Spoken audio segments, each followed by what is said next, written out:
Paging Student Doctor.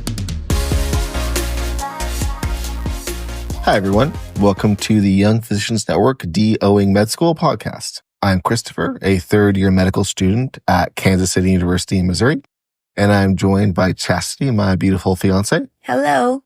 Welcome to today's episode on managing finances as a first-year medical student. A little bit about my background. I'm a very non-traditional student, currently closer to 40 than I am 35, and have over a decade of experience in other careers, and that includes experience in small business and corporate finance. As for me, I am a certified high school math teacher, a mother of almost 3, and have had lots of experience having to budget for a family, especially while living on a single income. I love to be economical, thrifty, and save money. As one of the many, many reasons I love you, low-key, everyone, find a partner that can budget. This should be like in your top 5 of things to look for, at least in my opinion. So over half of medical students live off student loans, and that's my experience too. So I talk about loans a lot. Budgeting does apply to everyone, and if you aren't on loans, no hate, just ignore those parts. I hope everyone here finds something of value. The advice here is based on my personal experience and what has worked for me and my peers. Remember, this is not specific financial advice. I am not a financial planner or financial advisor. Seek one out if you have any specific questions. These are tips you may be able to incorporate into your financial plan based on your experience with your situation. This information is also not endorsed by my university, and I'm not here as a representative or affiliate of them. I'm just a medical student. So here's what we'll cover today. Setting up your budget, utilizing technology for financial management, leveraging available resources, affordable study resources, textbooks, and equipment, planning for exam prep costs, housing and living arrangements, health insurance and unexpected costs, the importance of emergency funds, meal prep and grocery savings, my favorite, maintaining balance and mental health, finding free or low-cost entertainment, and building credit.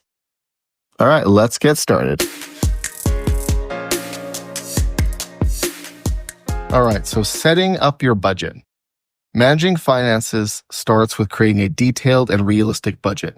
And why is this important? Well, med school is hard enough, and you don't want to add the stress of finances on top of that. Having a solid budget enables you to focus on school and not worry as much.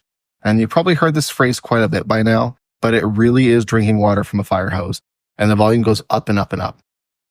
One of the first steps is knowing where your money goes. So you need to reflect on your spending habits because every dollar really does count. And you start to see this when you start tracking those. That $6 coffee twice a week doesn't seem like much, but that can be over $600 a year. Dollars become hundreds to thousands over time. So how much money are we actually working with? Well, that depends. The school calculates something called cost of attendance. It's your tuition plus what they consider normal for rent, feeding yourself. My school even had a clothing budget broken down to their calculations, and it's all based on your geographic area. When your loan is distributed, they take out your tuition, deposit the rest for you to live on. And they do that at the beginning of the semester. So for anyone who are like fully or partly on loans, you start out with this huge chunk of cash, and it's like, wow, I got 16 grand. That's sitting in the bank. All right, let's hit a casino. I'll double it. No, don't do that. Except because that literally has to last you 6 months. I've seen a lot of my peers, and I felt this to a degree myself. You get towards the end of that 6 months, things get really tight. And this is also the worst time too, since you'll be in the middle of finals or dedicated board study. Yeah, those last couple of months really can be tight if you have not planned well. So that's why you want to create a budget. And here are the steps to follow. The nice thing about knowing how much money you're getting in the beginning of that semester really helps you to plan well. Sort of like if you had a salary or something, you know how much you're going to get roughly each month. So, you literally can take that amount that you get and divide it into the months that it has to cover. So if you have 6 months you need to cover, or 7 months you have to cover until you get your next disbursement. And then you have a monthly budget. Once you have a monthly budget, you want to start with your fixed costs, the things that do not change, like rent, utilities, and insurance. Anything else that might be kind of another regular thing that you may have that is a fixed cost, like your phone, for instance. You know how much that is every month. Then you want to add in those school expenses. Of course, there are always fees or other things that are going to come into play, and that can vary each semester. So you want to make sure that you have that information. And then finally, you want your variable costs. Those are the things that are different month to month. Those are things like groceries, transportation, and leisure. And leisure, that can include everything that's not essential. Even though some of these feel essential, like Netflix or games or Starbucks, for instance. So key expenses also include medical equipment. For instance, off the bat, you're going to be buying a good stethoscope, which can cost up to $200. But a lot of these things are long-term investments and some aren't. We talk about this in another section, and you'll get a list of things the school expects you to buy. This is also probably the best section to delve a little more into transportation because it didn't really fit anywhere else. On top of budgeting for gas and insurance, make sure you consider maintenance and parking costs. Example I like to use is, how many of you know when your timing belt or timing chain needs to be replaced? Well, that depends on your car, but it can be as low as 50,000 miles or as high as 150,000. And whatever vehicle you drive, you'll find a copy of the owner's manual online or in the glove box. Check out the standard maintenance schedule. It's really worth following because cars, they last longer, they break less when they're maintained. Skipping oil changes or delaying does hurt the lifespan of the engine, opens you up to more costly problems later. But jumping back to that timing belt or timing chain, that can cost you up to $2,000. And if it breaks and you do not replace it, you probably lose your engine. So definitely a good idea. Yeah, I remember when you had something on your truck unexpectedly go out. And thankfully, we were able to cover that cost. But yeah, you kind of have to plan for those unexpected things for sure. Oh, yeah. Like brakes, for instance, brakes or rotors, $600 to a few thousand there. Unless you can work on cars, I recommend talking with faculty and staff for recommendations. Finding an affordable and reliable mechanic can be tough, but it's definitely worth digging. Just not going like off the bat with, okay, whatever sounds good on Google. Really talk to people because there are good ones and bad ones out there. Also, some places will have discounts or deals for students. So it's definitely good to do your research and look around and see what is available. Now, regarding public transport, often there are student discounts there as well. And the parking permits can also depend on your city size. Check with student services. They really kind of know what's up. So common pitfalls to avoid. Forgetting one-time costs. So scrubs, you might need to buy some. Textbooks, exam fees. Exam fees are a lot. For instance, step 1, level 1 can run you $600, $550 a piece. So there could be $1,000 there. They do factor, for being a DO school, they'll factor level 1 into your cost of attendance, but they're not going to factor step 1. So if you're going to take both, that's something you got to think about. Also, don't forget they'll be breaking that fee up. My school broke up the funds $300 per term. So I had to be conscious about that money because it's already spoken for off the bat. Now, underestimating variable costs like food or travel during the holidays is another thing people forget. A rule of thumb I used was if I figured anything I financially planned for would cost me X amount, I pretty much added 10 to 20% of the actual cost. Also, especially when traveling home, visiting friends adds up so fast. Going out because everyone wants to go out and get something to eat and catch up. And you got to make sure to budget for that. So overspending on leisure time is the other area that is really easy to do. For me, it was easy because you'd be out with friends and you didn't want to seem cheap or you want to be included. So you would go and, we're going this place, we're going to that place next. And next thing you know, you kind of overspent your budget. There are a lot of YouTube videos and guides about saving money while you eat out. So I'm not going to go into that too much. I just want to emphasize being deliberate when you spend. Before you leave the house, do a little research on where you're going, pick an appropriate dollar amount. If something seems way out of budget or you find you have to borrow from next month's budget to pay for it, you might need to suggest an alternative place or limit your involvement in the outing. I would say too, like if you're invited to something, and it's an event you don't want to miss, and you had something else planned later, you may just want to prioritize. So maybe you don't have to take for next month or something, but you take out another activity that you have planned later for this month. So sometimes it will be about, prioritizing or choosing one versus the other, which is not always fun, but it is very important to do. It's also more of like life advice, but there will always be people who have more money than you to spend on entertainment. This is kind of just a fact of the world. Even on an attending salary, you won't be able to afford the weekends on the French Riviera on a private mega yacht. So there's always going to be different levels. So don't beat yourself up about it. It's just the world. Live your best life, make friends, have fun, stick to your budget. All right. Well, earning money in med school. Don't. Seriously, don't put yourself in a situation where you need to earn money. You won't have time, and you are by far better utilizing that time to study more or do some self-care and take time off. I know some students who are also nurses and they chose to keep nursing through school, and they're amazing, but they're the exception, not the rule. I haven't had a unique situation being an older non-traditional student. I made about 70% of my family's income before I came to med school. So it was a big adjustment. And for the first year, I opted to donate plasma twice a week, and I earned about $500 to $600 a month. The positive was I did Enki or flashcards while I donated. The negative was it was painful. It drained. I was so exhausted, and it actually does weaken your immune system. There are bad long-term effects that they've studied that show it wears it out faster.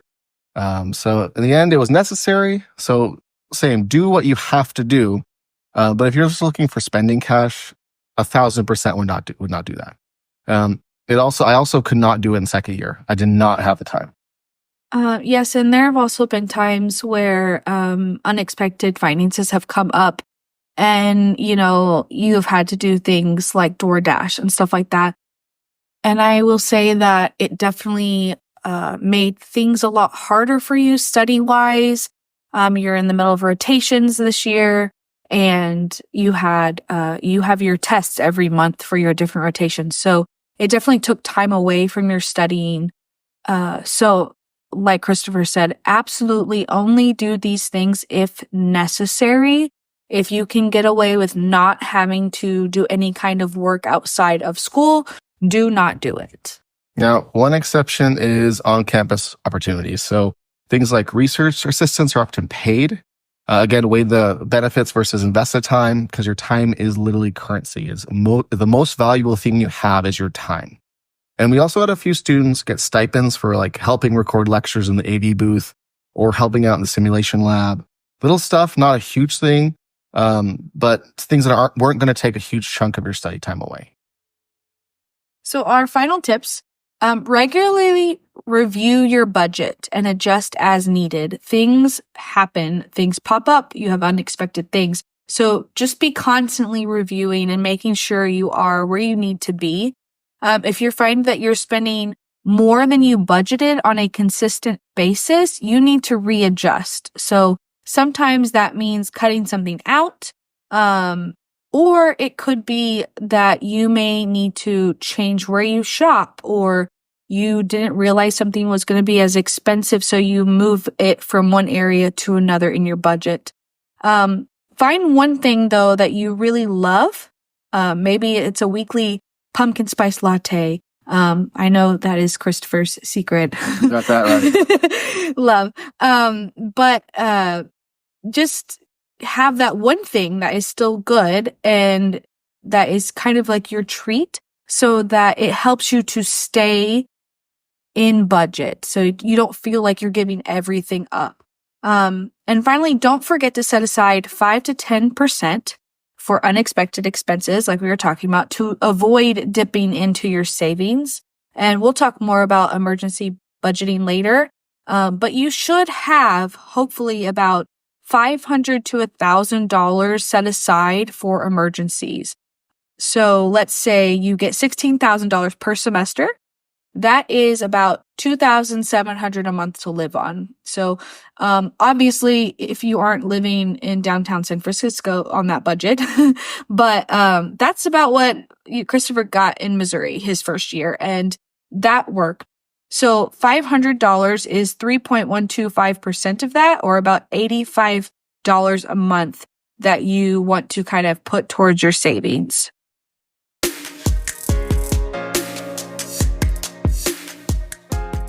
So let's talk about now utilizing technology for financial management.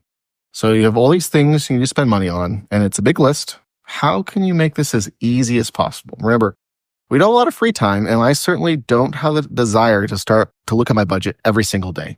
Well, technology can simplify managing your finances and help you stick to your plan. So there are a lot of different budgeting apps. Your bank, honestly, nearly every bank app I've ever seen has a built-in budgeting tools, and they're free. They're built in. Google Sheets or Excel, there are budgeting templates, and this is kind of like the old tried and true. It's not fancy, but if you want simple and don't need app reminders, this is a great tool.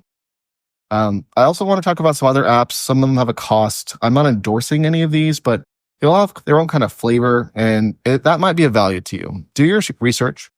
Check non-paid avenues first. Utilize trials whenever possible. YouTube, honestly, I harp on. YouTube's amazing, and it has walkthroughs of pretty much everything and how-tos. So check out YouTube as part of your research and kind of get an idea. Quicken is the first one to talk about. It's kind of old school. It lets you build and consolidate your budget, and it kind of projects your balances too, so you can really get to see what's going on long term. So ones like Mint, which tracks expenses and categories it for you to make adjustments. You Need a Budget helps you like assign every dollar a job, so it kind of like plans. And there's things like Good Budget, which is just like an envelope method. The envelope method, though, kind of reminds me of this kind of old school strategy for people who have trouble keeping to a budget. You take out cash for your expenses, not rent, obviously, but like groceries, and you physically put them in individual envelopes. So grocery money for the week goes in an envelope. You take that to the store with you, and then you spend the cash in there, and that's it. And I personally haven't need to do that, but I use a similar concept through my banking app. I have a weekly budget for groceries, and I walk in with a max dollar amount, and that is my budget. And you kind of really start to weigh that brand name yogurt, if it's worth it or not. But if you find yourself struggling to keep a weekly budget, there's a lot of guides out there for as well. So back to apps, there's a lot more too. I check out your bank app first and then kind of decide. I also will say that sometimes the old tried and true, keeping it written down also helps, especially when you first start, when you are tracking your spending. Writing it down, what you spend, like every single dollar amount, really just kind of opens your eyes.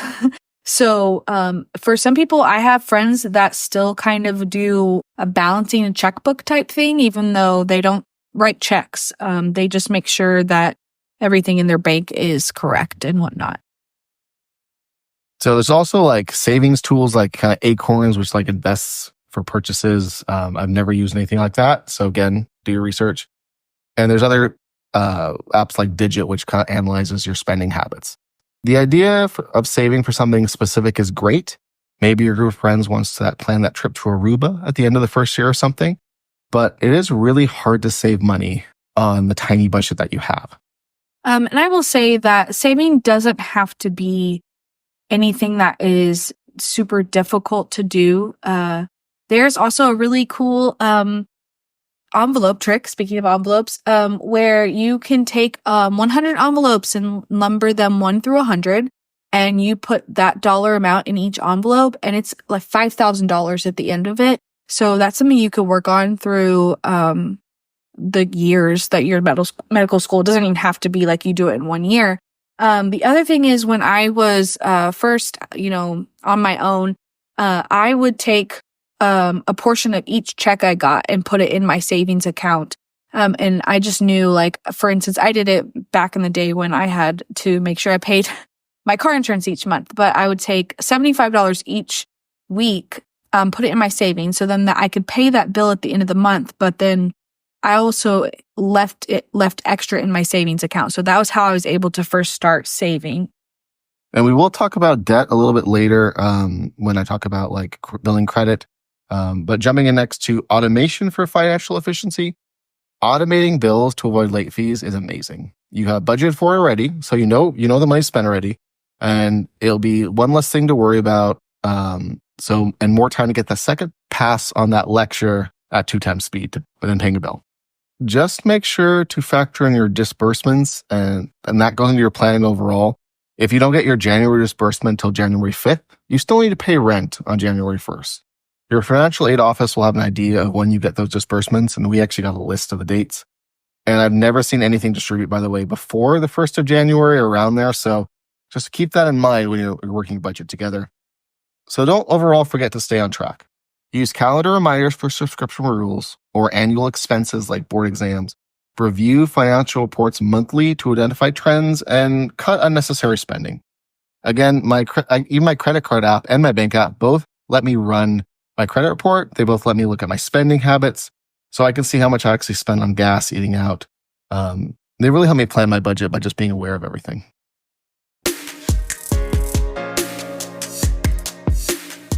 Leveraging available resources. Maximizing your resources can help you save money and make the most out of your student life. So off the bat, you have campus resources like the financial aid office.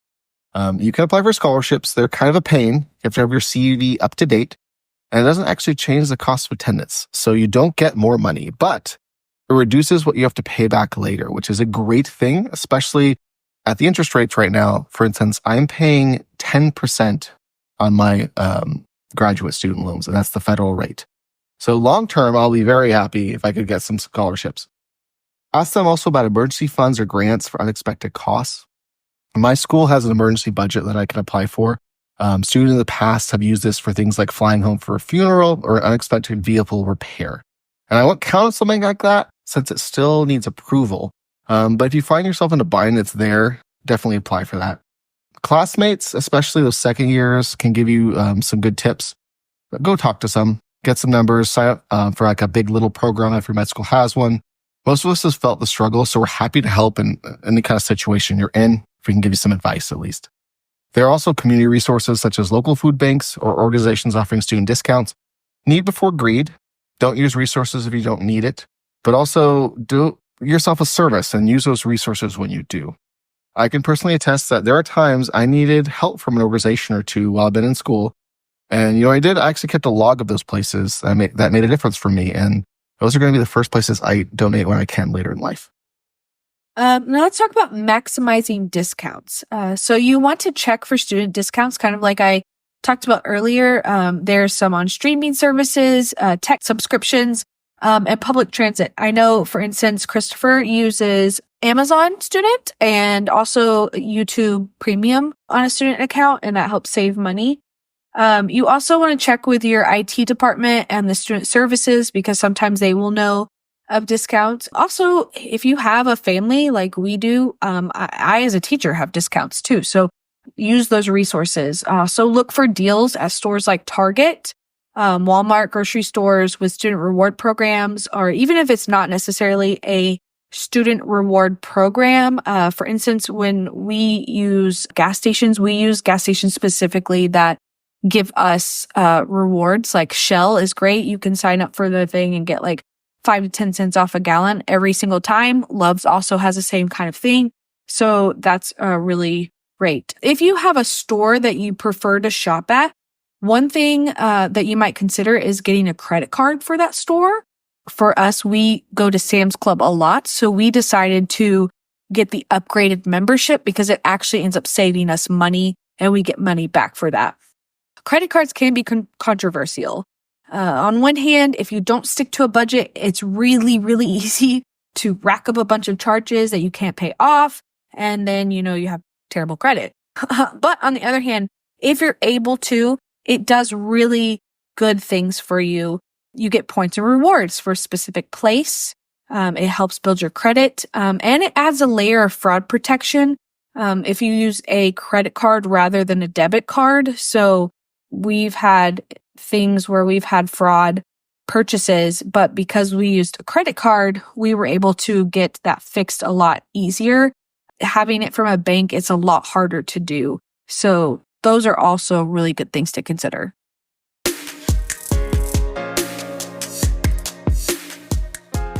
Affordable study resources and textbooks, and we're going to talk about equipment in this section as well.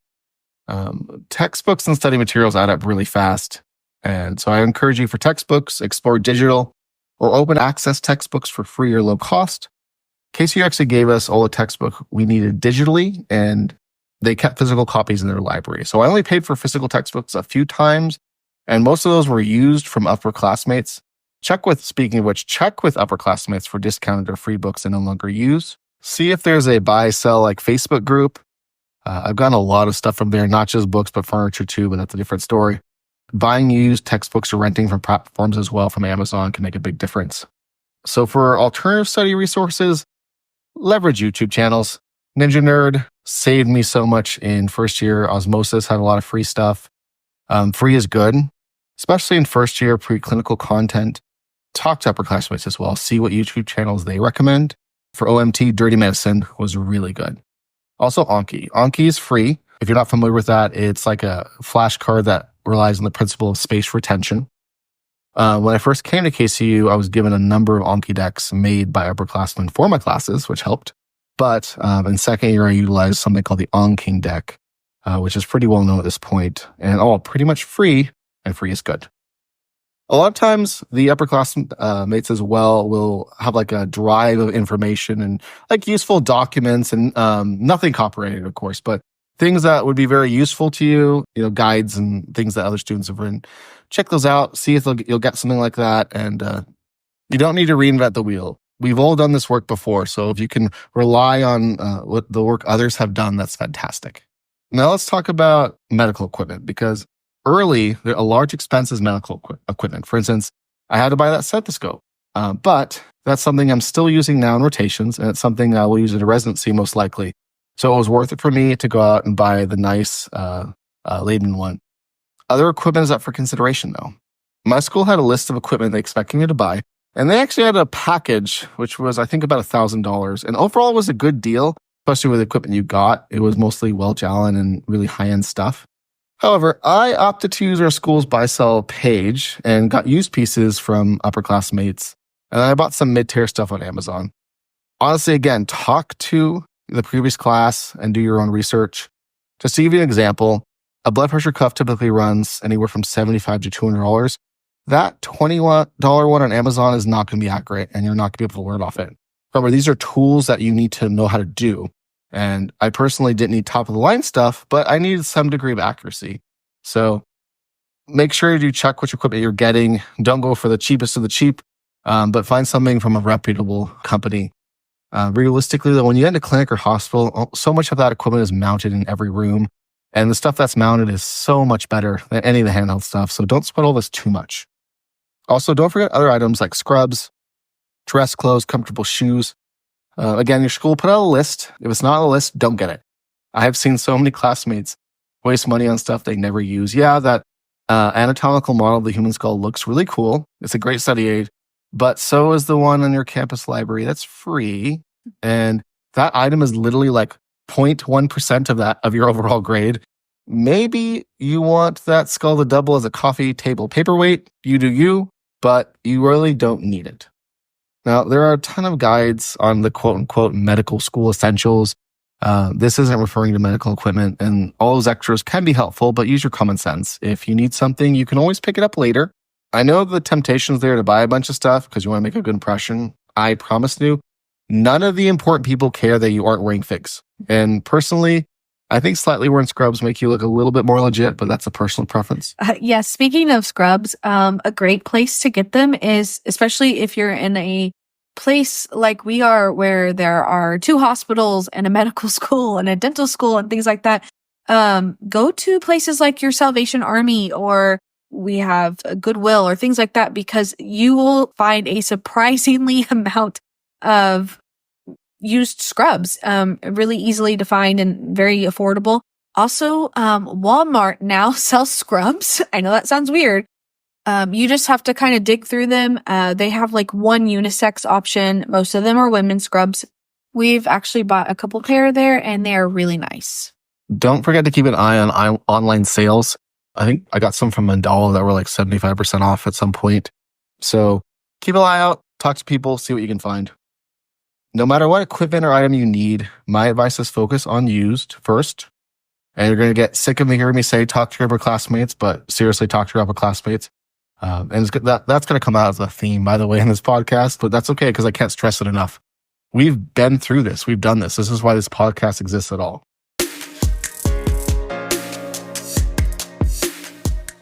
Planning for exam prep costs. Well, This isn't really a first year thing, so you don't have to think about this too much right now, but knowing about it for second year is important. And preparing for the COMLEX or USMLE is costly, but manageable if you think about it early. So budget costs, each exam can cost like $550 to $700 depending when you sign up. There are also question banks, review books, and practice exams. I've seen students pay $500 to thousands of dollars for materials. So setting aside funds for every distribution specifically for exam prep can be really useful. Also buying secondhand review books or splitting subscriptions with peers. When I was done with the COMLEX 1, I never wanted to see those books again, so pay attention to your upperclassmates. For splitting subscriptions, do not break any website rules. That's my disclaimer. But especially with roommates when you're on the same IP address, if it's allowed by their terms of service, why not? Save some money. There's also a lot of free trials, Amboss, UWorld. Again, these are second year things. But there might be some out there for first years. I used actually med school bootcamp. I thought was really good for anatomy. That worked well for me. So trying something out first before you spend a lot of money is great. And there's also school sponsored like prep sessions, and they do discount a lot of times on material. Also, seriously, do not pay full price for any resource. Typically, there's like a rep that the company's going to like recruit one of your class, and they'll like boost their product. And all that rep really does is make a list of students to put on an email list, and they send it in, and then they kind of negotiate a discount, and they usually get a free copy for the year. So if that's something that interests you, keep an eye out, especially early on for these reps. They'll pop up on campus, and that's something you might be able to do. Also look into fee assistance programs. MBME has a fee assistance program, so if you're under a certain income level, where your family is, you might not have to pay any fees at all. And also keep track of deadlines for registration and eligibility periods. Do not wait until the last minute to sign up for things. The longer you wait, the typically more it costs. Being osteopaths, we have to take the COMLEX 1, 2, and 3. Large portions of my class also took the USMLE because they're interested in things that required it. Since that wasn't built in the cost of living, some students opted to take an additional loan to pay for the USMLE. And that seems silly, taking a loan for a $600 test, but weigh that against your budget and what's right for you. The most important thing is passing. Yes, not paying as much debt later is great, but all that doesn't matter when you fail a test because you had a DoorDash all weekend to pay rent. Hopefully, when you guys get to applying, you won't need to worry about taking both. They'll be a little more accepting of the COMLEX, but sometimes some programs just require it. So,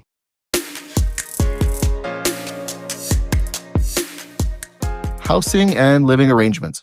Housing is one of the largest expenses for you, and so it's important to find affordable options when balancing convenience and comfort.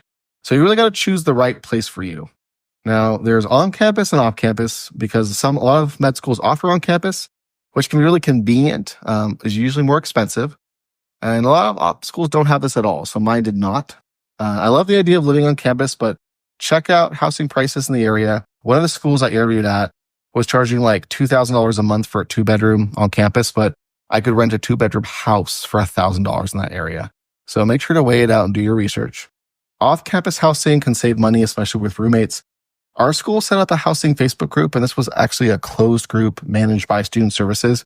And, we all kind of just took chances, and everyone posted things, and we moved in with random people, which can be risky. But luckily, you're in med school, and people are vetted very well. So we're mostly not crazy. And I would say try to feel out potential roommates, like cleanliness and what your pet peeves are kind of thing, and what they do to unwind. The other big benefit about moving with fellow incoming students is you can all support each other. Sometimes you sleep through that alarm, and when there's a mandatory lecture or you space on a quiz that's due at like midnight, so it can be really helpful. Now, if you have family nearby, living with family is always awesome if you can save some money there. Balance savings with potential trade-offs like commute time and personal space. We do want to talk about cutting costs at home because some of you may be a little bit new to like paying utility bills and things like that, depending on what your previous situation was. And reducing utility bills by conserving energy, like unplugging devices or limit heating and cooling. I hate that I'm turning into an old man who's like, why'd y'all turn the heat up? But utility costs can be real. When you are in school, especially when you're at school all day, you don't need to be heating or cooling an empty house unless you have a pet. Another thing with heating and cooling your house, a trick, you never want to go more than 3 degrees up or down. So to save money, because let's say you turned your heat all the way down because you were going to be gone, and then you come back and you turn it back up, it actually costs more to get it back up to where you want it to be. So keep it within 3 degrees. That's something that has saved me a lot of money.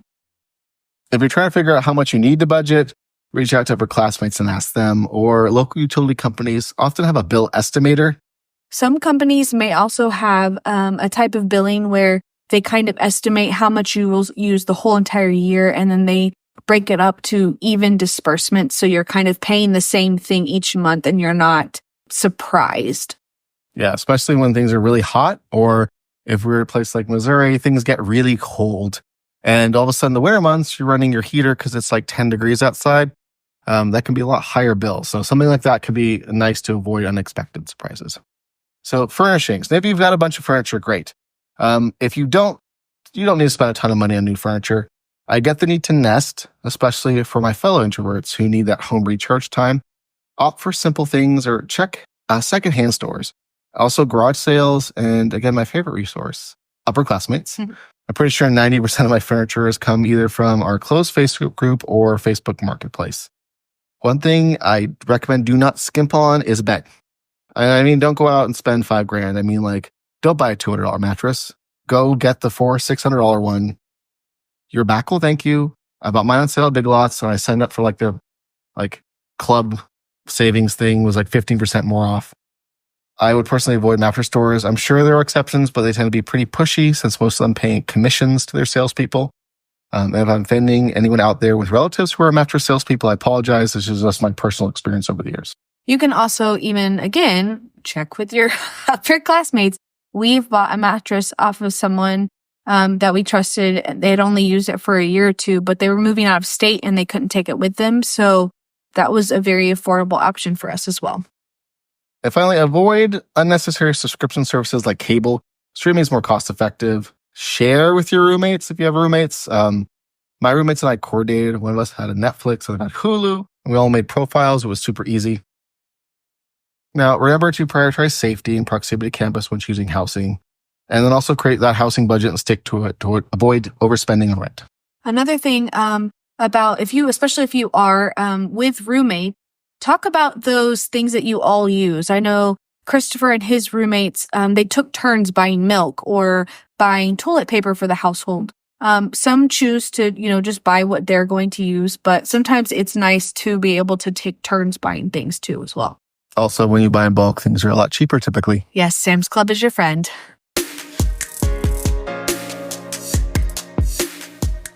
Health insurance and unexpected costs. Health insurance is essential in med school to avoid financial strain for medical emergencies, and it is literally required. You have to have it. Don't have a choice.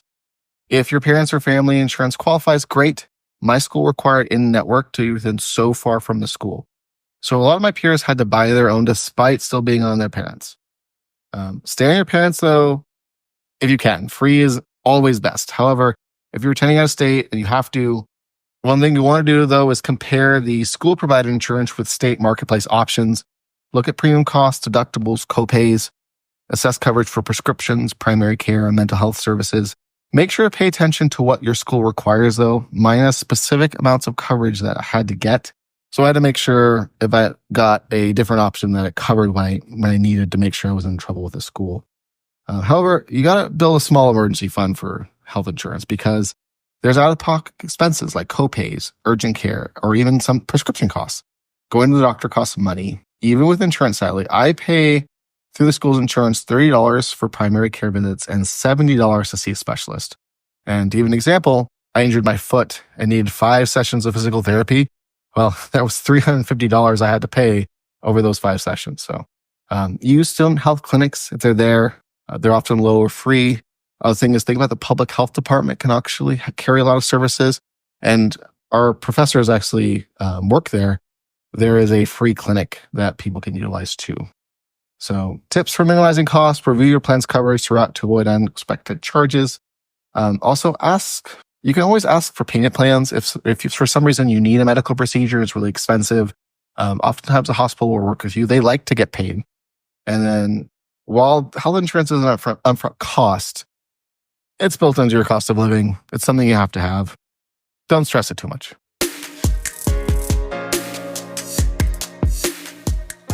So let's talk about emergency funds and how important they are. Even on a tight budget, having an emergency fund is critical for peace of mind. So why does this matter? Well, unexpected costs, like we talked about earlier, car repairs, family emergencies, unplanned travel. Having an emergency budget prevents you from having to rely on things like credit cards or getting a loan of some kind, which can accrue a lot of high interest debt. So how do we build this? Well, start small. So for context, my goal was to save $1,000 or $500 out of each distribution for my first year. And we kind of talked about the breakdown of that earlier, so I'm not going to repeat that. But it was about $90 deduction from my estimated monthly budget. We talked about apps like Digit or other things that could automatically transfer. Just figure out what works best for you. But I want to run through a couple real life scenarios just so you can get an idea. Flat tire or car repair, anywhere from $100 to $500 and up. Tires also can be internally patched, by the way. So if you get a nail in your tire, get a patch on it if you can. That costs about $40 versus buying a new tire. An emergency trip home, we're talking hundreds to thousands of dollars. And then medical bills or like technology replacement costs, like a laptop repair, those could be really pricey as well. So, Which you did actually have to repair your laptop last year. So it was really nice that you were able to have that a little money set aside to do that. So where do I keep my funds? Did I keep it in a giant pile? No. I have a checking and savings account, and I keep everything in my savings, and then I move that month's budget over. There are a ton of other options, and each bank has their own rules, so look into those. There's also student bank accounts that have less fees. Mine has no fees, which is great. I just have to keep a minimum balance. And some of my peers use high-yield savings accounts too. These usually have minimum balances as well. Just remember, you need to have access to funds at certain times, so don't put everything into like a short-term CD only to realize you can't access that money for 3 months. Yes, and also just pay attention to the different accounts that your bank offers. I used to have a bank account that actually gave me more interest in my checking account than my savings by doing certain things like having automatic payments set up and doing 12 debit transactions a month. And the nice thing about that account is I also got all ATM fees back at the end of the month. And that money actually went into another special account called a growth account. So it actually would help save money as well. So if your bank has options like that, look into it. It's always a great opportunity. You really want to avoid mixing emergency funds with daily use funds because it's really easy to get confused, for me at least.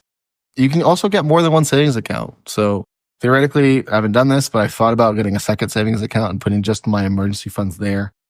A lot of banks, though, limit how much you can take money out of a savings account. Some of them are 3. I think mine's 7. So again, pay attention to what the rules are. Don't limit your access. Start now, even with small amounts. It's the habit that matters. And make sure to review it as well, especially if you have to pull out of it to handle some kind of emergency. You want to make sure that you bring it up to what you need. Meal prep and grocery savings. My favorite! Food is a major expense, but strategic planning can significantly reduce costs without sacrificing nutrition. The more prepared a food is, the more expensive it typically is. And this is tough because you need to balance that against our very limited time. And I get some people really don't like cooking. One thing I did was whenever I cooked dinner, I planned to cook enough for 2 meals, and I would throw them in the freezer, in a freezer-safe container. I'd date them. And then they made really easy lunches to grab on the way to class in the morning. My campus had fridges and freezers we could store stuff in, but if not, frozen meals in a cooler bag with a frozen gel pack will stay cold enough through lunch.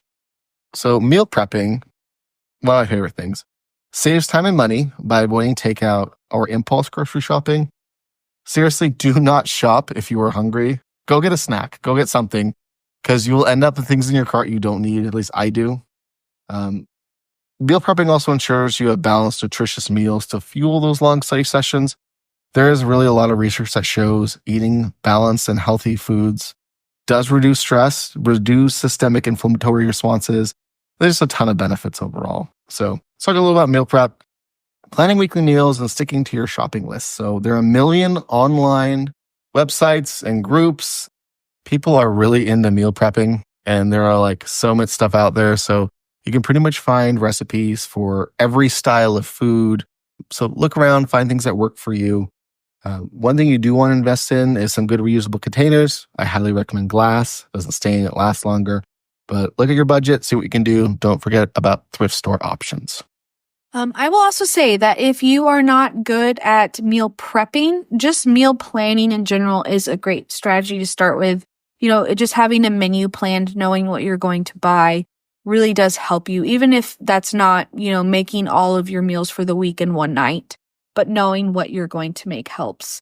So let's talk about grocery shopping, because that can be very stressful. So you want to make sure that you are, of course, looking for sales. Check your newspaper, check ads. For instance, we started buying our ground beef from a local butcher because we saw an ad about it and we realized that the price per pound was a lot cheaper from the local chain than going to the grocery stores. And that's even the cheaper grocery stores that we buy at oftentimes, or even like Sam's Club buying in bulk. That is another thing, buying in bulk. It's really, really, really good. That 50-pound bag of rice really is cheaper. A lot of times things seem more expensive, but it really comes down to price per ounce or whatever unit that food item is. So make sure you have your calculator app handy if you need it to determine what is actually going to be cheaper for you in the long run. Another thing is using coupons if you have them. Sometimes it's hard to find good coupons, and a lot of coupons are honestly for things that you may not use. Don't use a coupon if you know you're not going to use the item. And I know there is a whole lot of buzz about couponing and, what you can get for free and whatnot. But if it's not an item that you're going to use or need, don't use it. You're not actually helping yourself at all. There are also a lot of other apps that you can use. One that I personally really like is called Ibotta. It's not a discount app, but it's a rebate app. So there are certain things that you can save on there and you will get money back from the manufacturers of that. But it's like through the app. So it's actually a lot less hassle. You can actually take that money. It kind of stacks up. And once you get $20, you can redeem it. And there's more than one way to do it. You can put it directly into your bank account, or you can turn it into gift cards at different places that you also want to shop.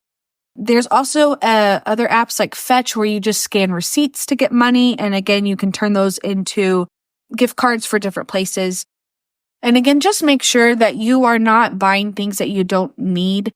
For instance, a lot of coupons and things like that are always for name brand, but sometimes even with a coupon, the generic version is cheaper. So that is always something that we do. I personally had to teach Christopher about generic brands and saving money that way. It's oftentimes the best route.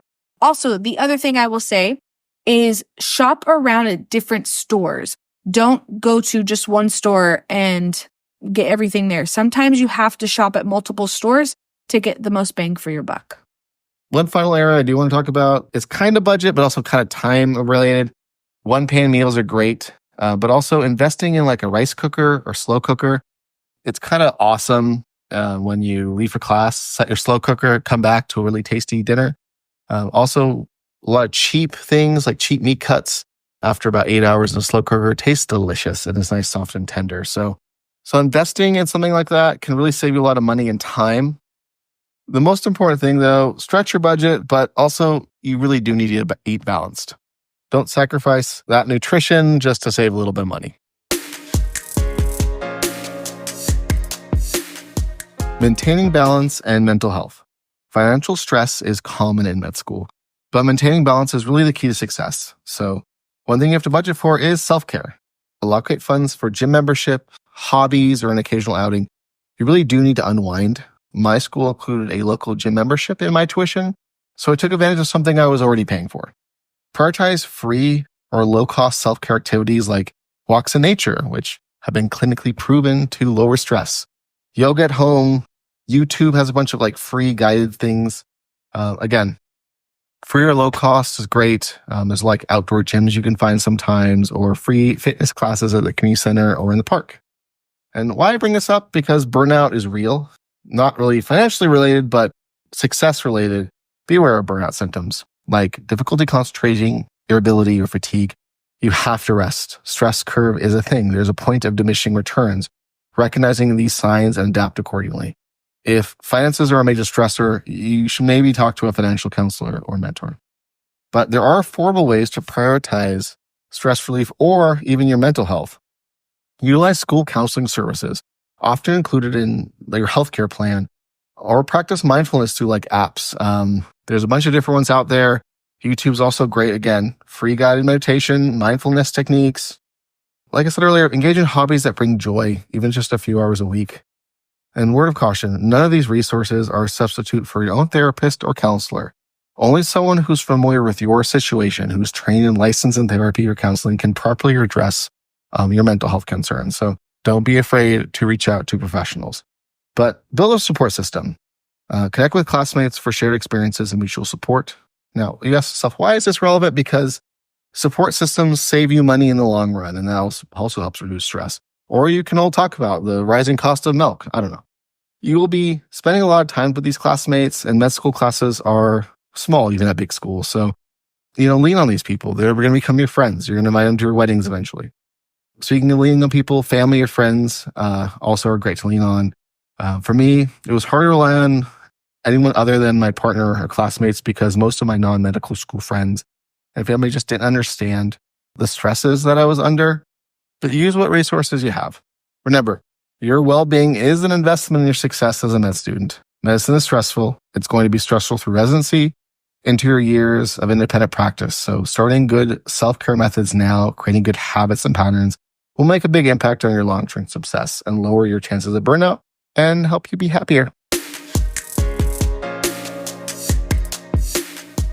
Finding free or low-cost entertainment.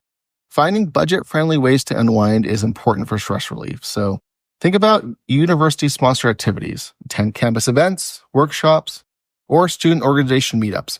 Pretty much all med schools have student government, and they hopefully put some strictly de-stressing type events together. There's intramural sports, like KCU, we have different ones for different seasons. Intramurals can be a great way to make some friends too. Honestly, you're going to want to join a few campus clubs anyways. Showing leadership experience is important for residency apps. Some of these do have dues, but they're usually pretty cheap. So something you might want to look into and maybe budget for. A lot of them will do events that might have a minor cost associated as well. I focused on 2 clubs to belong to and become officers in. One was relating to what I wanted to do in medicine. The other was strictly for self-care and fellowship purposes and had nothing to do with medicine. It was the fun one. Other budget-friendly socializing tips: host potlucks or game nights with your friends instead of going out to eat or, crash in a bar. Just having some of that time inside can also be more intimate and allow you to get to know each other even more. Use apps like Groupon for discounted events or experiences, or again, check out the local newspaper, Facebook events, things like that your community will put out for free or low cost. And depending on your taste, there can be a lot of fun things really going on in your local community, even in small towns. We actually went to a play put on by one of the local schools. They did a Who. Anyways, it was hilarious and it was pretty much free.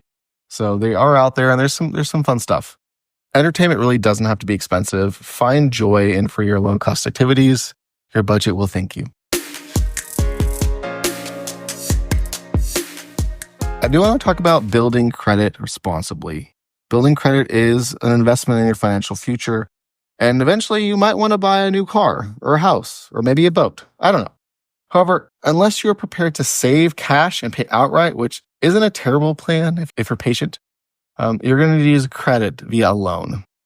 Even renting now often requires a credit check with a minimum score requirements. So, why does this matter? Like I said, renting apartments, car loans, private student loans for residency. Good credit scores lead to lower interest rates on future loans. So it's a huge thing and will save you lots of money. And how do you do it? Well, the only way to build credit, sadly, is to borrow money. And you can do that. A good way to start, if you have none, is a student credit card or what's called a secured card. Some banks also offer credit building loans. For instance, I had one that was $1,000 and they would give you the loan, but they froze it essentially until you paid it off, and then you were given the money, but it was done to help you build credit. The important part is if you get a credit card or any kind of borrowing, you have to pay your balance. It's important to avoid interest charges, and that shows on your credit report. One of the big things is keeping what's called utilization low. So let's say you get a credit card. That's great. Well, you really want to keep the balance under 30% of the limit, because when you start putting out high balances month to month, that also affects your credit. And I want to clarify, when we say pay the balance, that means pay the balance in full each month. Sometimes it's really easy to just look at your statement and see that you only need to make a small statement minimum balance fee, but it's really important to pay off completely each month to really build your credit quickly and well. Absolutely. Especially because credit cards typically have an interest rate in like the 26% area, and you really don't want to be paying a bunch of money to banks. One thing to be careful of, don't rely on credit cards for discretionary spending if you're still new to them. You can use them only for fixed expenses, like your phone bill.